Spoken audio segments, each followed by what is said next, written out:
Hello, ನಮಸ್ತೆ friends. ಇವತ್ತು ದೀಪಾವಳಿ ಹಬ್ಬಕ್ಕೆ ಪಾಟ್ ಪೇಂಟಿಂಗ್ ಜೊತೆಗೆ ದಿಯಾಸ್ನ ಹೇಗೆ ಅಟ್ಯಾಚ್ ಮಾಡೋದು ಅಂತ ತಿಳಿಸ್ಕೊಡ್ತೀನಿ. ಫಸ್ಟ್ ಅಕ್ರಾಲಿಕ್ ಡಿಸ್ಟಂಪರ್ನ ತಗೊಳ್ಬೇಕು. ಇದರಲ್ಲಿ ಮೊದಲೇ ಲಿಕ್ವಿಡ್ ಇರುತ್ತೆ. ಇದನ್ನ ಚೆನ್ನಾಗಿ ಮಿಕ್ಸ್ ಮಾಡ್ಕೊಂಡ್ಬಿಟ್ಟು ನಾವೇನು ಪಾಟ್ ತಗೊಂಡಿರ್ತೀವಿ ಅದಕ್ಕೆ ಫಸ್ಟ್ ಅಪ್ಲೈ ಮಾಡ್ತಾ ಹೋಗೋಣ. ಈ ಅಪ್ಲೈ ಮಾಡಿದ್ಮೇಲೆ ಈ ವೈಟ್ ಡಿಸ್ಟಂಪರ್ ಮೇಲೆ ನಾವು ಗೋಲ್ಡ್ ಪೇಂಟನ್ನು ಯೂಸ್ ಮಾಡ್ಕೊಳ್ಬೋದು. ನಾನು ಇಲ್ಲಿ ಗೋಲ್ಡ್ ಪೇಂಟ್ ಯೂಸ್ ಮಾಡೋದಕ್ಕೆ ಆರ್ಟಿಸ್ಟ್ ಗೋಲ್ಡ್ ಮೆಟಾಲಿಕ್ ಗೋಲ್ಡ್ ಅನ್ನ ಯೂಸ್ ಮಾಡಿದ್ದೀನಿ. ಇದು ಬಂದ್ಬಿಟ್ಟು ವಾಟರ್ ಬೇಸ್ ಆಗಿರತ್ತೆ. ಇದನ್ನ ಅಪ್ಲೈ ಮಾಡಾದ್ಮೇಲೆ ನಾನು ಪಣತಿಗಳು ಅಂದ್ರೆ ದೀಪಗಳನ್ನ ತಗೊಂಡಿದ್ದೀನಿ. ಇಲ್ಲಿ ನಾನು ದೊಡ್ಡದು 4 ದೀಪಗಳನ್ನ ಯೂಸ್ ಮಾಡಿದ್ದೀನಿ. ಆಮೇಲೆ ಸಣ್ಣ ಸಣ್ಣದು 8 ದೀಪಗಳನ್ನ ಯೂಸ್ ಮಾಡಿದ್ದೀನಿ. ಇದನ್ನ ಅಟ್ಯಾಚ್ ಮಾಡ್ಕೊಳ್ಳೋದಕ್ಕೆ ನಾವು ಎಂಸಿಲ್ ಅನ್ನ ಬಳಸಬೇಕಾಗತ್ತೆ. ಈ ಪ್ಲಂಬಿಂಗ್ ವರ್ಕ್ ಮಾಡುವಾಗ ಯೂಸ್ ಮಾಡ್ತಾರಲ್ಲ ಎಂಸಿಲ್, ಅದೇ ಎಂಸಿಲ್ ಅನ್ನ ಬಳಸಬೇಕು. ಇದರಲ್ಲಿ ರೆಸಿನ್ ಬೇಸ್ ಅಂಡ್ ಹಾರ್ಡ್ನರ್ ಅಂತ ಇರುತ್ತೆ. ಬ್ಲ್ಯಾಕ್ ಅಂಡ್ ವೈಟ್ ಪೇಸ್ಟ್ ತರ ಇರುತ್ತೆ. ಇದು ಎರಡನ್ನೂ ನಾವು ಸೇಮ್ ಕನ್ಸಿಸ್ಟೆನ್ಸಿಯಲ್ಲಿ ತಗೊಂಡ್ಬಿಟ್ಟು ಎರಡನ್ನೂ ಚೆನ್ನಾಗಿ ಮಿಕ್ಸ್ ಮಾಡ್ಕೊಳ್ಬೇಕು. ಒಂದು ಥಿಕ್ ಪೇಸ್ಟ್ ಆಗುತ್ತೆ, ಗಟ್ಟಿಯಾಗಿ ಬರುತ್ತೆ. ಇದರಲ್ಲಿ ನಾವು ಸ್ವಲ್ಪ ಸ್ವಲ್ಪ ತುಂಡು ತುಂಡಾಗಿ ತಗೊಂಡ್ಬಿಟ್ಟು ಒಂದೊಂದೇ ದಿಯಾಸ್ ಮೇಲೆ ಇಟ್ಬಿಟ್ಟು ಅದನ್ನ ಫಿಕ್ಸ್ ಮಾಡ್ಕೊಂಡು ಹೋಗ್ಬೇಕು. ಈಗ ಇದನ್ನ ಫಿಕ್ಸ್ ಮಾಡೋದು ಹೇಗೆ ಅಂತ ತೋರಿಸ್ಕೊಡ್ತೀನಿ, ನೋಡ್ಕೊಳ್ಳಿ.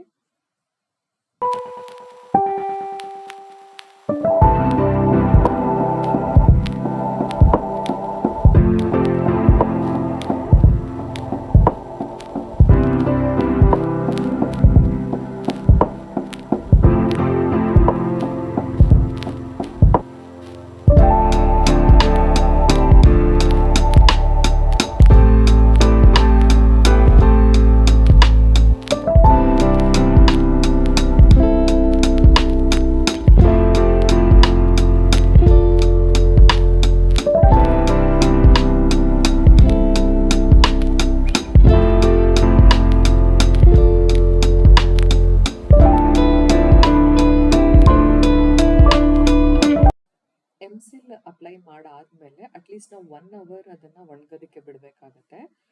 ಅವಾಗ ನಮಗೆ ಅದು ಗಟ್ಟಿಯಾಗಿ ಫಿಕ್ಸ್ ಆಗಿರುತ್ತೆ ಪಾಟಿಗೆ. ಇದಕ್ಕೆ ನಾವು ಇನ್ನೂ ತುಂಬ ಚೆನ್ನಾಗಿ ಅಟ್ರಾಕ್ಟಿವ್ ಆಗಿ ಕಾಣೋದಕ್ಕೆ ನಮ್ಗೆ ಇಷ್ಟ ಆಗಿರೋ ಕಲರ್ಸ್ ಅಲ್ಲಿ ಕಲರ್ ಮಾಡ್ಕೊಳ್ಬೋದು. ಫ್ಯಾಬ್ರಿಕ್ ಪೇಂಟ್ ಯೂಸ್ ಮಾಡಿದ್ದೀನಿ.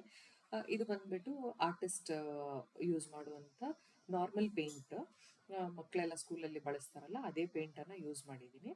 ನಿಮ್ಗೆ ಇಷ್ಟ ಆಗಿರೋ ಡಿಸೈನಲ್ಲಿ ಪಾಟನ್ನು ಚೆನ್ನಾಗಿ ಅಟ್ರಾಕ್ಟಿವ್ ಆಗಿ ಪೇಂಟ್ ಮಾಡ್ಕೊಳ್ಳಿ. ಹಾಗೂ ನಾನು ಇಲ್ಲಿ ಮಿರರ್ಸ್ ಅನ್ನ ಬಳಸಿದ್ದೀನಿ. ಮಿರರ್ಸ್ ಫಿಕ್ಸ್ ಮಾಡ್ಕೊಳ್ಳೋದಕ್ಕೆ B7000 ಗ್ಲೂನ ಯೂಸ್ ಮಾಡಿದ್ದೀನಿ. ಇದು ತುಂಬಾ ಗಟ್ಟಿಯಾಗಿ ಮಿರರ್ ಅನ್ನ ಫಿಕ್ಸ್ ಮಾಡ್ಕೊಳ್ಳೋದಕ್ಕೆ ಸಹಾಯ ಮಾಡುತ್ತೆ. ಇದೆಲ್ಲ ಆದ್ಮೇಲೆ ನಾನು ಒಂದು ಫ್ಲವರ್ಸ್ ಅಲ್ಲಿ ಇದನ್ನ ಅಲಂಕಾರ ಮಾಡಿದ್ದೀನಿ.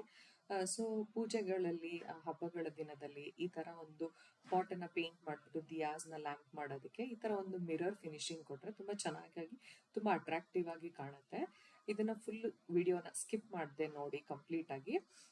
ಹಾಗೂ ವಿಡಿಯೋ ಹೇಗೆ ಬಂದಿದೆ, ಆಮೇಲೆ ಪಾಟ್ ಪೇಂಟಿಂಗ್ ಹೇಗೆ ಕಾಣ್ತಾ ಇದೆ ಅಂತ ದಯವಿಟ್ಟು ನನಗೆ ಕಮೆಂಟ್ ಮಾಡಿ ತಿಳಿಸಿ.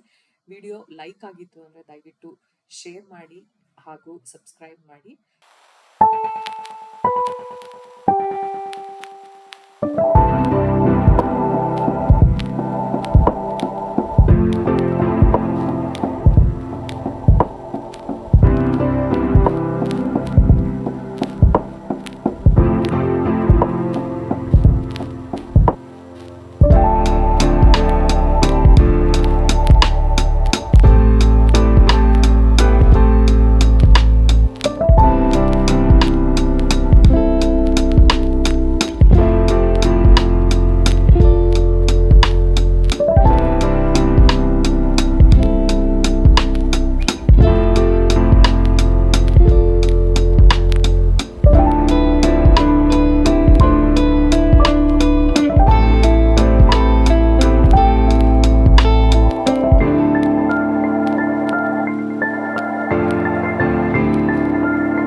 ನ್ಯಾಚುರಲ್ ಫ್ಲವರ್ಸ್ ಆ್ಯಂಡ್ ದಿಯಾಸ್ ನಿಮಗೆ ಇಷ್ಟ ಆಗಿದೆ ಅಂತ ಭಾವಿಸ್ತಾ ಮತ್ತೆ ಹೊಸ ವಿಡಿಯೋದೊಂದಿಗೆ ಬರ್ತೀನಿ. Please do subscribe and be supporting. Thank you.